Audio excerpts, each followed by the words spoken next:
नमस्कार प्रिय साथियों और आत्मीय मित्रों, 24 नवंबर सुबह 4:36 पर ग्रह कुल के गुरु देवगुरु बृहस्पति मीन राशि में मार्गी अवस्था में आने जा रहे हैं।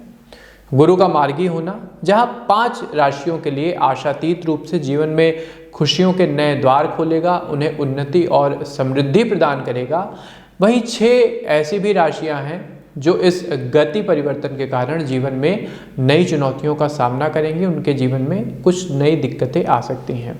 आइए क्रम से जानते हैं कि प्रत्येक व्यक्ति के जीवन में गुरु का मार्गी होना क्या कुछ परिवर्तन लेकर के आ रहा है। किंतु उससे पूर्व मैं पंडित आशीष वत्स जी की एक भविष्यवाणी का जिक्र आपसे करना चाहूँगा, उसके विषय में कुछ आपसे चर्चा करना चाहूँगा। साथियों, भी पिछले महीने यानी अक्टूबर माह में पंडित जी ने एक भविष्यवाणी की थी भूकंप के संदर्भ में। कुछ ग्रह गोचरीय परिस्थितियों का विश्लेषण करके उन्होंने बताया था कि आने वाले नवंबर माह में विशेषकर एशिया महाद्वीप में कोई तगड़ा भूकंप किसी देश में आ सकता है, जिससे जान माल की हानि बड़े स्तर पे होगी। तो साथियों, इंडोनेशिया में जैसा आप सबने न्यूज़ में देखा है कि भूकंप आया है और बड़े स्तर पे जान माल की हानि हुई है। सबसे पहले तो मैं प्रभु से प्रार्थना करता हूँ कि जो भी दिवंगत आत्माएं हैं उनको भगवान अपने श्री चरणों में स्थान दें और उनके परिजनों को ये दुख सहने की शक्ति प्रदान करें। इस समय आप लोग सावधान रहिएगा, क्योंकि अक्टूबर और नवंबर का जो महीना रहेगा इसमें देखिए कोई भूकंप वगैरह आ सकता है, कोई सुषुप्त ज्वालामुखी या कोई ज्वालामुखी वगैरह फट सकता है।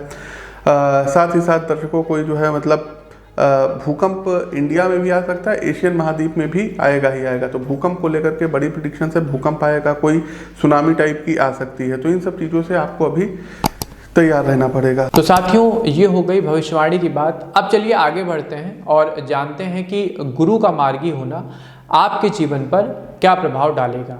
मिथुन राशि के प्रिय साथियों, मिथुन राशि के साथियों 10वें भाव में अर्थात व्यक्ति के लौकिक कर्म के भाव में गुरु मार्गी हो रहे हैं।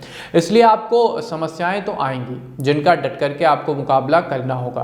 पेशेवर जीवन में यदि हम स्थितियों को देखें, उनका विश्लेषण करें तो आपकी योजनाओं की रूपरेखा के प्रतिकूल चीजें जा रही हैं, जिसके कारण कार्यों में अकस्मात रुकावट आ सकती है। चीज़ें अस्त व्यस्त हो जाएंगी। आप स्वयं भी अपनी परफॉर्मेंस को लेके एक शंका की स्थिति में रहेंगे, जिसके कारण आप कैरियर में नेगेटिव ग्राफ का अनुभव करेंगे। कहीं ना कहीं जब चीज़ें अस्त व्यस्त होती हैं तो अपने आप मन एक नकारात्मक थॉट से घिर जाता है। काम के अतिरिक्त दबाव के कारण आप अपनी मौजूदा फर्म से इस्तीफा देकर किसी नई जॉब की तलाश में भी निकल सकते हैं, इसकी भी प्रबल संभावना है।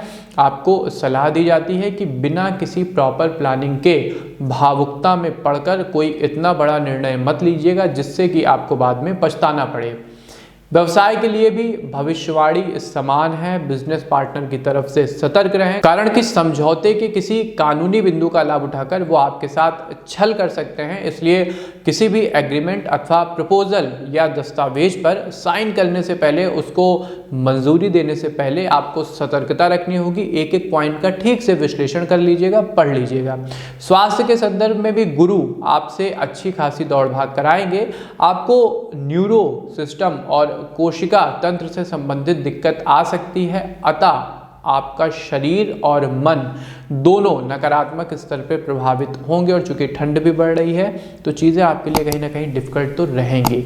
हमारी सलाह है कि योग चिकित्सक के संरक्षण में रहें और कुंडली का विश्लेषण समय समय पर कराते रहिए, जिससे स्थितियां आपके नियंत्रण से बाहर ना हो। कई बार ऐसा होता है साथियों कि कुछ ऐसे छाया रोग होते हैं जो डॉक्टर के भी पकड़ में नहीं आते हैं। उस स्थिति में कुंडली विश्लेषण कराना बेहद लाभदायक सिद्ध होता है। तो ये था साथियों गुरु के मार्गी होने का पूरा परिणाम। मीन राशि में देवगुरु बृहस्पति मार्गी होंगे। एक एक पॉइंट पर, एक एक राशि पर हमने बात की। अब आते हैं अपने कार्यक्रम के सबसे आवश्यक पड़ाव यानी उपाय में। तो इस समयावधि में कौन से ऐसे उपाय हैं जो समस्त राशि वाले करके अपने जीवन को अधिक से अधिक प्रभावी व शुभ बना सकते हैं। सबसे पहले बृहस्पतिवार के दिन जो रामबाण उपाय है वो है विष्णु सहस्त्र नाम का पाठ। सुबह उठिए, पूजा पाठ करिए और भगवान नारायण का ध्यान करते हुए आपको विष्णु सहस्त्र नाम का पाठ करना होगा। इसके अलावा दूसरा रामबाण उपाय सभी राशि वालों को करना है, डेली करना है। भोजन करने से पूर्व गौ माता के लिए एक रोटी और गुड़ का भोग निकालें और उनको खिलाने के बाद ही अपना भोजन ग्रहण करें। यदि आप ऐसा करते हैं तो जीवन में सुख समृद्धि बढ़ेगी। तीसरा रामबाण उपाय, आपको गुरु कवच का नित्य दिन पाठ करना होगा। चौथा रामबाण उपाय साथियों, कनक धरा स्रोत का पाठ यदि आप प्रत्येक गुरुवार को करते हैं संध्या पूजन के समय और लक्ष्मी माता को गुड़ की बनी हुई खीर का भोग लगाते हैं तो जीवन में शुभता बढ़ेगी और सबसे प्रमुख आपको एक स्थायी लक्ष्मी की प्राप्ति होगी। इसके अलावा गुरुवार को यदि आप व्रत करते हैं तो नो डाउट आपके जीवन में शुभता का विकास होगा। तो साथियों, आपको हमारा कार्यक्रम कैसा लगा हमें कमेंट बॉक्स के माध्यम से अवश्य बताइए। अपने मित्रों के साथ, सहयोगी जनों के साथ और परिवार वालों के साथ भी इस कार्यक्रम को अवश्य शेयर कीजिए। हमें दीजिए आज्ञा, मिलते हैं आपसे अपने किसी नए कार्यक्रम में। तब तक के लिए आप सबको हमारी राधे राधे।